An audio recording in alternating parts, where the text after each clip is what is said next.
तो यहाँ पर इम्पोर्टेंट आर्टिकल के बारे में हम बात कर रहे थे और ये हमारा इम्पोर्टेंट आर्टिकल का यहाँ पे सेकंड वीडियो है। पहला वीडियो मैं अपलोड कर चुका हूँ, आप उसे देख लेना चैनल पे जाके, और या मैं डिस्क्रिप्शन में उसका लिंक डाल दूँगा। तो यहाँ पे हम आगे कंटिन्यू करते हैं जो भी इम्पोर्टेंट आर्टिकल्स हैं। पार्ट 5 जो है हमारे यूनियन के बारे में है। इसके अंदर जो आर्टिकल्स हम बात करते हैं, प्रेसिडेंट ऑफ इंडिया के बारे में आर्टिकल 52 में बात की गई है कि प्रेसिडेंट ऑफ इंडिया होंगे, और उनका इलेक्शन का जो प्रोसीजर है वो आर्टिकल 54 में बताया गया है। आर्टिकल 61 में अगर प्रेसिडेंट का इम्पीचमेंट करना है तो उसके बारे में बात की गई है। प्रेसिडेंट को कैसे हटाया जाता है, उनका इम्पीचमेंट कैसे किया जाता है, उसके बारे में आर्टिकल 61। आर्टिकल 72 पार्डनिंग पावर देता है हमारे प्रेसिडेंट को कि वो माफ़ी दे सकते हैं बहुत सारी चीज़ों में। उसके बारे में अलग से प्रेसिडेंट के ऊपर वीडियो हम अपने चैनल पर डालेंगे, लेकिन आप इतना जान लीजिए कि उनको पार्डनिंग पावर यानी माफ़ी देने की जो शक्ति मिलती है वो आर्टिकल 72 में मिलती है। तो यहाँ पर हम आगे मूव ऑन करते हैं, आगे अगले आर्टिकल्स के बारे में बात करते हैं। Article 74 council of ministers to aid and advise the president, यानी एक काउंसिल ऑफ मिनिस्टर होगी जो हमारे प्रेसिडेंट को एडवाइस करेगी। आर्टिकल 74 में ये बात की गई है। तो ये क्वेश्चन आएगा कि काउंसिल ऑफ मिनिस्टर को एडवाइस, प्रेसिडेंट को जो एडवाइस देते हैं वो उनको कौन से आर्टिकल से पावर मिलती है, तो आर्टिकल 74। आर्टिकल 76 हमारे attorney general of India, attorney general for India के बारे में बात करते हैं, यानी AGI कहते हैं इन्हें। ये एक तरीके से हमारे गवर्नमेंट के वकील होते हैं, उनके एडवोकेट होते हैं। तो इसके बारे में अलग से वीडियो अपलोड करनी पड़ेगी, लेकिन आप जान लीजिए आर्टिकल 76 में। आर्टिकल 78 में प्राइम मिनिस्टर की ड्यूटीज़ के बारे में बात की गई, नहीं प्राइम मिनिस्टर्स की क्या क्या ड्यूटीज़ होती हैं आर्टिकल 78 में बात की गई है। तो ये हो गए हमारे और कुछ आर्टिकल। अब जो अगले आर्टिकल्स हैं वो है हमारे पार्लियामेंट से रिलेटेड। पार्लियामेंट को बनाने का जो मतलब पार्लियामेंट होगी, कॉन्स्टिट्यूशन ऑफ पार्लियामेंट, मतलब हमारे पास जो हमारी लोकसभा और राज्यसभा होगी उसका जो ओरिजिन है वो आर्टिकल 79 है। आर्टिकल 89 हमारा चेयरमैन और डिप्टी चेयरमैन के बारे में बात करते हैं, और article 93 speaker and deputy speaker of Lok Sabha के बारे में बात करते हैं। आर्टिकल 105 पावर प्रिविलेजेस जो हमारे हाउस ऑफ पार्लियामेंट को मिलेंगे, यानी जितने भी मेंबर्स होंगे उनको क्या क्या पावर्स मिलेंगी, क्या क्या उनको प्रिविलेजेस मिलेंगे, उसके बारे में आर्टिकल 105 में यानी 105 में बात की। आर्टिकल 108 यहाँ पर जॉइंट सिटिंग के बारे में बात करते हैं, यानी जब कोई डिस्प्यूट हो जाएगा हमारे दोनों हाउसेस के बीच में तो उनकी जॉइंट सिटिंग के बारे में यहाँ पे आर्टिकल 108 में बात की गई है। आर्टिकल 110 यानी 110 हमारा मनी बिल्स की डेफिनेशन देता है कि कौन कौन से बिल मनी बिल होंगे।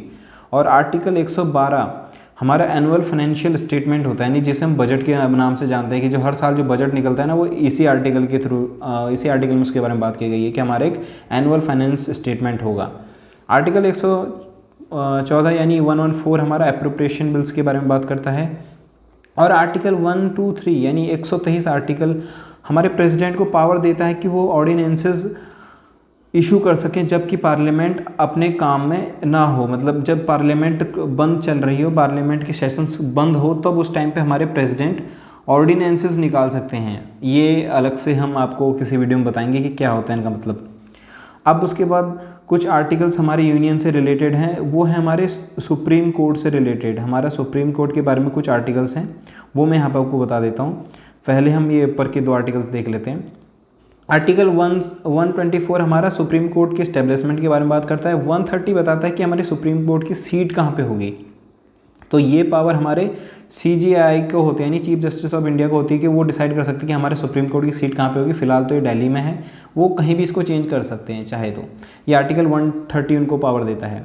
अब हम बात करते हैं आर्टिकल 137 के बारे में। आर्टिकल 137 सुप्रीम कोर्ट को ये पावर देता है कि वो अपने ही जजमेंट को रिव्यू कर सकता है, उन्हें अपने ऑर्डर्स को रिव्यू कर सकता है, उन्हें दोबारा खोल के उनको चेंज कर सकता है अपने ऑर्डर्स को।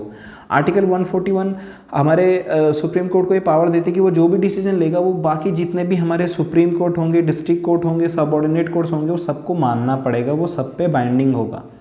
आर्टिकल 143 प्रेसिडेंट को पावर देता है कि वो सुप्रीम कोर्ट से कंसल्ट कर सकते हैं, यानी कुछ अगर उन्हें सलाह चाहिए, एडवाइस चाहिए तो वो ले सकते हैं, बट वो एडवाइस बाइंडिंग नहीं होगी। आर्टिकल 148 हमारे controller and auditor general of India यानी कैग के ऑफिस के बारे में बात करता है, यानी एक हमारा कैग होगा। ये बहुत इंपॉर्टेंट पोस्ट है, ये बहुत सारी इंक्वायरी करते हैं, ऑडिटिंग करते हैं, पूरा कितना कैसा खर्चा हुआ है पैसा वगैरह के उसका पूरा, तो ये भी बहुत इंपॉर्टेंट पोस्ट है। आर्टिकल 148 से इनको ये पोस्ट मिलती है हमारे कॉन्स्टिट्यूशन से। अब हम पार्ट 6 के बारे में बात करते हैं, स्टेट्स के बारे में कुछ बात कर लेते हैं। स्टेट्स के भी रिलेटेड कुछ आर्टिकल हैं। तो article 153 governors of the state के बारे में बात करती है कि स्टेट्स के पास गवर्नर होंगे। 155 ये अपॉइंटमेंट ऑफ गवर्नर के बारे में बात करती है, गवर्नर को कैसे अपॉइंट किया जाएगा, कौन करेगा। आर्टिकल 161 पावर देती है गवर्नर को पार्डनिंग पावर, यानी जैसे प्रेसिडेंट के पास माफ़ी देने की पावर है, पार्डनिंग पावर है, वैसे ही गवर्नर के पास भी कुछ पार्डनिंग पावर होती हैं, वो इसे आर्टिकल 161 से मिलती हैं। 165 से हमारा advocate general of the state, जैसे AGI इंडिया के लिए होता है तो स्टेट्स के लिए भी AGS होता है, यानी advocate general of the state होता है, ठीक है, इनका स्टेट गवर्नमेंट का वकील। 169 देता है कि पावर कि हमारा स्टेट जो स्टेट की जो क्या कहते हैं लेजिस्लेटिव काउंसिल होगी उसको एबॉलिश करना और उसको क्रिएशन करने की पावर देते हैं। यानी अगर किसी स्टेट में लेजिस्लेटिव काउंसिल को बनाना है, यानी अपर हाउस को बनाना है या उसे एबॉलिश करना है, तो उसकी पावर 169 में है। आर्टिकल 213 ये गवर्नर को पावर देती है कि ऑर्डिनेंसेस निकाल सकते हैं, यानी ऑर्डिनेंसेस इशू कर सकते हैं। और हाई कोर्ट के बारे में बात करते हैं। आर्टिकल 214 यानी 214 हाई कोर्ट के बारे में बात करते हैं कि इनको कैसे हमारे यहाँ हाई कोर्ट की स्टैब्लिशमेंट होगी। और आर्टिकल 226 पावर देता है हाई कोर्ट्स को कि वो रिट्स को इशू कर सकें, और वो वैसे ही रिट्स जो आर्टिकल 32 के अंदर सुप्रीम कोर्ट इशू करता है, वैसे ही रिट्स यहाँ पे हमारा हाई कोर्ट भी इशू कर सकता है। अब इसके आगे मूव ऑन करते हैं। अभी इंपॉर्टेंट आर्टिकल पार्ट 7 और 8 में तो है नहीं, पार्ट 9 में बात करते हैं पंचायत। पार्ट 9 हमारा पंचायत से रिलेटेड है। तो इसमें 243A तो ग्राम सभा को डिफाइन करते हैं कि ग्राम सभा है क्या, और 243B हमें ये बताते कि पंचायत को कैसे कॉन्स्टिट्यूशन किया जाएगा, उनको बनाया कैसे जाएगा पंचायत को। और 243 रिजर्वेशन ऑफ सीट्स, यानी सीट्स को कई बार SC के लिए, कई बार ST के लिए, कई बार वुमेंस के लिए जो रिजर्वेशन दी जाती है वो किस हिसाब से दी जाएगी, वो आर्टिकल 243 में वो बात की गई है। और इलेक्शन कैसे होंगे पंचायत के, ये आर्टिकल 243K में बात की गई है। तो पंचायत से रिलेटेड ये आपको आर्टिकल बेसिकली पता होने चाहिए। उसके बाद पार्ट 9 है म्यूनसिपैलिटीज़ के बारे में, कोई इंपॉर्टेंट आर्टिकल है नहीं। पार्ट 9 भी हमारे कोऑपरेटिव सोसाइटीज़ के बारे में है, ये भी कुछ में कुछ खास नहीं है। आगे मूव ऑन करते हैं।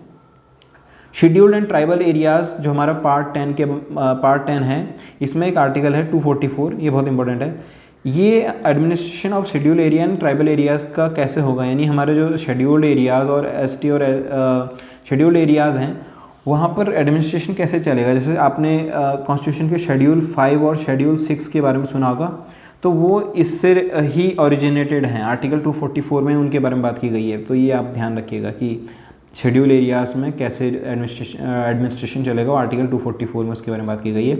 उसके बाद पार्ट 11 सेंटर स्टेट रिलेशंस के बारे में बात करते हैं। इसमें एक आर्टिकल है 246, ये distribution of power between centre और स्टेट इनटू 3 लिस्ट के बारे में बात करता है। यानी जो वो आपने 3 लिस्ट देखी होगी, वो सेंट्रल लिस्ट और स्टेट लिस्ट और कॉन्करेंट लिस्ट, वो डिस्ट्रीब्यूशन ऑफ पावर कहते हैं उसको, ठीक है। तो वो आर्टिकल 246 से ही ओरिजिनेटेड है, जो कि शेड्यूल 7 में हमको 3 लिस्ट देखने को मिलती हैं, तो ये पता होगा आपको। Article 262 inter state water dispute के बारे में बात करते हैं, यानी अगर इंटर स्टेट वाटर डिस्प्यूट होगा तो उसके लिए कैसे एक काउंसिल बनाई जाएगी, वो आर्टिकल 262 में उसके बारे में बात की है। 263 में inter state council by president, यानी हमारे प्रेसिडेंट इंटर स्टेट काउंसिल बना सकते हैं, वो उसमें आर्टिकल 263 के बारे में बात की गई है। अब हम जाते हैं अगले पार्ट में, पार्ट 12, जो कि फाइनेंस, प्रॉपर्टी और कॉन्ट्रैक्ट्स एंड शूट्स से रिलेटेड है। इसमें आर्टिकल 266 यहाँ पर consolidated fund and public account fund, यानी हमारे गवर्नमेंट के 2 टाइप के फंड होते हैं, मतलब उनका जो पैसा जो रखा रहता है वो एक होता है हमारा कंसोलिडेटेड फंड और एक होता है पब्लिक अकाउंट फंड। ये 266 में इसके बारे में बात की गई है। और 267 में कंटीजेंसी फंड, कंसोलिडेटेड, इनके बारे में, इन फंड्स के बारे में अलग से हम वीडियोस अपलोड कर देंगे। फिलहाल आप जस्ट एक आर्टिकल्स के थ्रू याद रखिएगा, ठीक है। आर्टिकल 279A यहाँ पे GST काउंसिल के बारे में बात करती है। आर्टिकल 280 फाइनेंस कमीशन के बारे में बात करती है। तो किस आर्टिकल के अंदर फाइनेंस कमीशन की बात की गई है, 280, और GST काउंसिल के बारे में 279A।